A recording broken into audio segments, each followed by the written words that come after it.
Guys, জীবনে এত অশান্তি যে আমি শান্তির খোঁজে হঠাৎ করে চলে গেলাম বোলপুর রবীন্দ্রনাথের শান্তিনিকেতনে। তো বোলপুর যাওয়ার পথের রাস্তাগুলো এত সুন্দর, এত মনোরম পরিবেশ।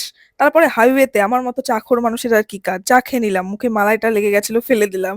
তারপরে আবার সুন্দর রাস্তা দেখতে দেখতে, সোনাঝুরি গাছ দেখতে দেখতে চলে আসলাম রবীন্দ্রনাথের শান্তিনিকেতনে বোলপুরে, সবকিছু দেখার উদ্দেশ্যে, যেমন সোনাঝুরি হাট, বিশ্বভারতী, আরো অনেক কিছু। তো এই হচ্ছে আমাদের রিসর্ট। তারপর এখান থেকে বেরিয়ে গেলাম খাওয়া দাওয়া করতে, কিন্তু খেতে বেরিয়েই দেখি রেল গেট পড়ে গেল। তারপর অনেক খুঁজে এই সোনারতরী নামে এক ভালো রেস্টুরেন্ট পেলাম। সেখানটায় দেখো খাওয়া দাওয়া, দেখো এদের থালিটা দেখো কি সুন্দর, আরে বেগুনটা দেখো কত বড়।